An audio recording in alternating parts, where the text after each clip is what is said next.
Howdy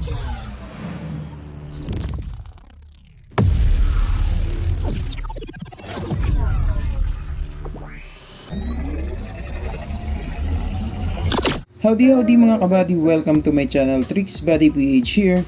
Okay, so for today's video guys, quick tutorial lang muna tayo. Okay, so gagawa tayo ng APN tricks para pabilisin ang internet connection or data connection ng ating mga cellphone. Okay, so para lang to sa Smart, TNT at Sun user. Pero try nyo din sa Globe, TM, Dito or Gomo SIM kung gagana ba sa inyo. Okay, so without further ado guys, magsimula na tayo. Okay, so first is pupunta tayo dito sa settings. And then punta tayo dito sa mobile networks. And then select tayo ng SIM na gagamitin natin. Okay, so ngayon is pupunta tayo dito sa access point names. And then magkikreate tayo ng bagong APN. Okay, so sa iba is nakalagay dyan is create new APN or new APN or minsan is plus sign. So depende sa inyo, sa cellphone niyo kung ano nakalagay dyan. Okay, so click nyo lang yung plus sign or create new APN. Okay, so once na nandito na tayo, click natin yung name. Tapos, ang itatype natin dito is True Connect. So, capital T. Okay, tapos space and then capital C. Connect. Okay.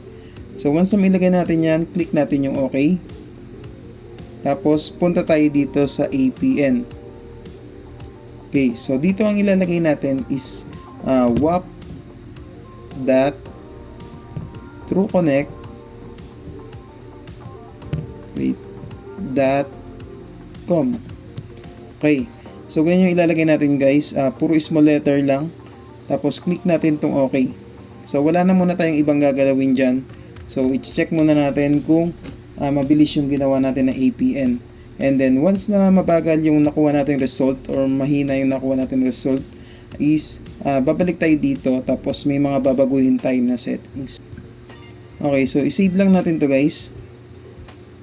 Tapos i-select natin yung APN na ginawa natin. Okay, so dito kasi is may nagawa na ako kanina. So naka-select na to guys. Okay. Tapos ngayon is pupunta tayo dito sa shortcut settings natin, tapos click natin yung airplane mode. Okay, so mga 10 seconds pwede na natin i-click uli yan. So ginagawa natin to para ma-refresh yung signal natin para kumonect sa panibago or mas malakas na signal. Okay, so after mga 10 seconds pwede na natin i-click ulit. Okay, so para bumalik yung data natin. So itong tricks na to guys is para lang pabilisin yung internet natin, yung internet connection or data connection. Pero hindi po ito free internet. So baka may mag-comment na naman guys na hindi gumana sa kanila kasi wala silang load. Okay. So lilinawin ko lang guys na pampabilis lang to ng internet connection. Okay.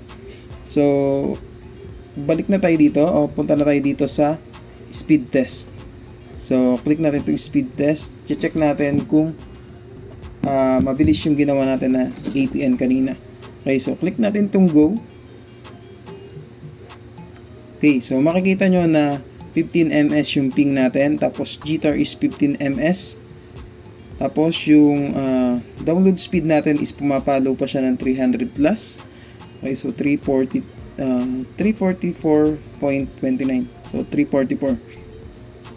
And then yung upload speed natin is medyo mababa. Okay, so 13 ms lang or 13 mbps. Okay. So, pumapalo pa siya ng 14.4 Mbps. So, medyo mababa to guys. Okay. Hindi pa ako kontento dito. So, babalik tayo sa settings at may mga babaguhin tayo doon sa APN na ginawa natin. Okay, so balik ulit tayo dito. Okay. Click natin ulit yung ginawa natin na APN. Tapos, dito is pwede natin palitan or lagyan ng 1.1.1.1 yung server. Okay, wait. So, 4 na 1.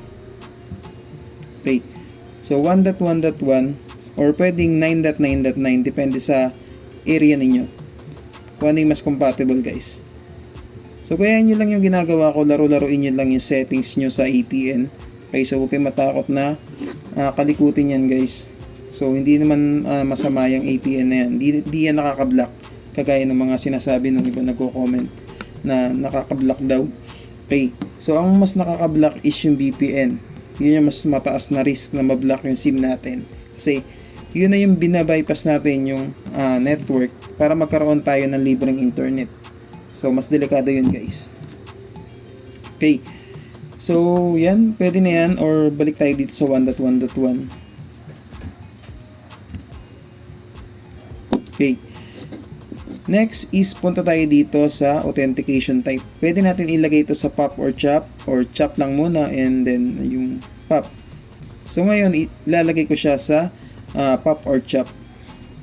Okay, dito sa APN type, ito na mismo yung nakalagay sa kanya. Okay. So ilalagay ko na lang to sa description para mas madali nyo masundan at makopy. Okay. So, mas maganda, tignan nyo to sa description or i-post nyo yung video na to para makopya nyo or maisulat nyo itong nasa APN type. Okay. So, click na natin yung okay. Tapos, punta tayo dito sa APN protocol. So, IPv4, IPv6. Pwede nyo laro-laruin to. Ipalit-palit nyo lang. Lagay nyo dito sa IPv4. Tapos, leave nyo lang sa IPv4, IPv6 yung APN roaming protocol or vice versa. So, pwede nyo ilagay ito sa IPv4, IPv6 yung APN protocol, sorry. Tapos, yung APN roaming protocol naman is ilalagay nyo sa IPv4. So, ganun lang kasimple, guys. So, ngayon is ibabalik ko to sa IPv4, IPv6. Okay. Tapos, sa bearer natin is ilalagay ko siya sa LTE. Tapos, aalisin ko yung unspecified. Okay. So, once na okay na yan, i-click natin yung save. Tapos, balik tayo sa speed test. Or, pwede muna tayo mag-airplane mode ulit. Mga 10 seconds. Tapos, tsaka tayo pindutin ulit yung airplane mode para bumalik yung data. Okay? So, para ma-refresh at kumonect sa panibagong at mas malakas na signal. Okay. Tapos, balik tayo dito sa speed test para ma-check kung mas bumilis ba yung ginawa natin na APN. Okay, so click natin itong go. Tignan natin kung ano yung makukuha natin dito. Okay, so yung ping is nag-stick sa 15 ms. And then yung jitter natin is tumaas. Okay, tapos yung download speed natin is bumaba siya. Meaning, hindi compatible sa kanya yun. Okay. Tapos yung upload speed natin is tumaas ng konti pero hindi pa rin ako kontento dito, guys. Okay. So mababa yung nakuha natin na result dito. Okay. So ang gagawin natin is babalik natin do sa dati kasi mas maganda yung nauna. Okay. So balik tayo dito. Alisin ulit natin to sa server. Okay, so itry natin kaya ng 9.9.9.9. Baka mas okay to dito. Okay. So experiment lang to, guys. Tapos dito is ilalagay ko lang muna siya sa POP. Okay. Tapos itong APN protocol, ilagay ko lang kaya dito sa IPv4. Tapos, itong APN roaming protocol, hayaan ko lang dyan. Tapos, dito, Nasaan yung GPRS? Ito, click natin yung GPRS. Tapos, itong HSPAP. Okay, yung tatlo na yan. Click natin yan. Try natin. Okay. So, save natin. Tapos, airplane mode ulit tayo. Okay. So, mga 10 seconds. Click lang natin yan ulit. Okay. So, okay na yan. Balik tayo dito sa speed test. Try natin kung mas bumilis ba. So, kanina ang nakalagay is 300 plus, di ba? Okay. Tapos yung ping is 15, tapos jitter 3. So, ngayon, ang makukuha natin dito is yan. 14 ms yung ping, tapos yung jitter is 2 ms. So bumaba yun. Ibig sabihin mas maganda to. Pero yung download speed natin is bumaba or mas mataas kaysa do sa kanina. Tapos yung upload speed natin is mababa. Okay. So hindi pa umabot ng 20 Mbps yung upload speed natin. So hindi pa rin nakakontento. Okay, so ang gagawin ko is babalik ulit ako dito. And then tatanggalin ko na talaga ito ng tuluyan sa server na to. Okay. Tapos ibabalik ko siya sa dati. So none. Dito is IPv4, IPv6. Dito is lalagay ko na sa unspecified. So ito yung pinakaunang settings na ginawa natin, guys. Okay, tapos airplane mode ulit. Okay. So after 10 seconds, click ulit natin yan. Okay. Pwede na yan. Tapos balik tayo sa speed test. Okay, check natin ulit to.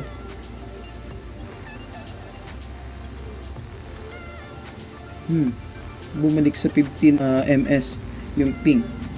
Ay, sorry. Tapos yung jitter natin is nag-stick sa 2 ms.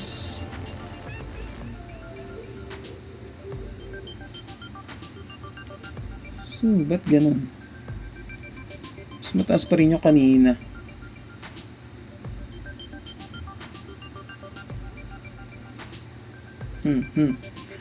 Wait. Check natin ulit.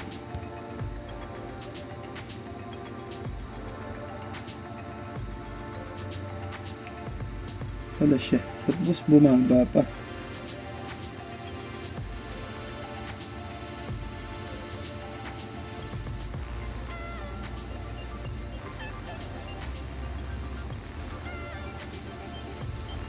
Okay.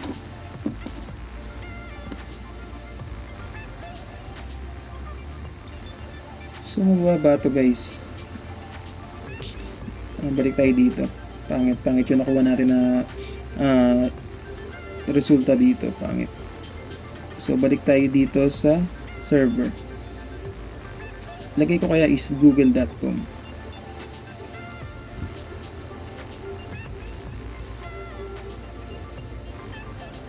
Yan. Tapos, dito, balik ko sa PopWarshop.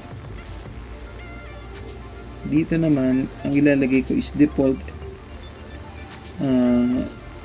SUPL lang. Yan. Tapos dito sa bearer, sa tingin ko okay na to. Or ilagay natin dito sa tatlo ulit. GPRS, HSPAP, tapos LTE. Alisin natin yung unspecified. Tapos speed test, airplane mode ulit. Okay. So ginagawa natin to, guys, para malaman natin kung ano yung mas compatible sa area natin. Okay? So balik ulit tayo dito sa speed test. Kukulangan talaga ako sa resulta na yun, guys. So click ulit natin yung go.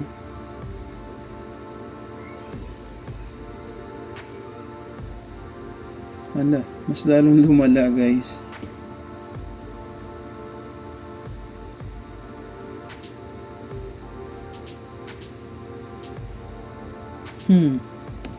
Ba't ganun? Mas lalo siyang lumalala.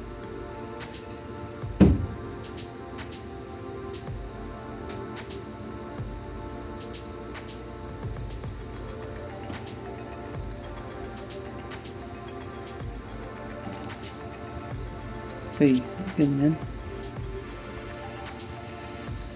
Balik. Kasi natin to.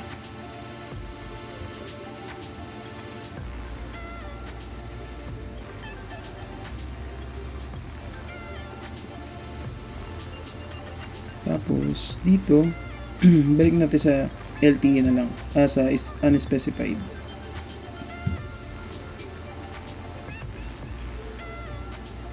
Save natin. Tapos, balik tayo dito.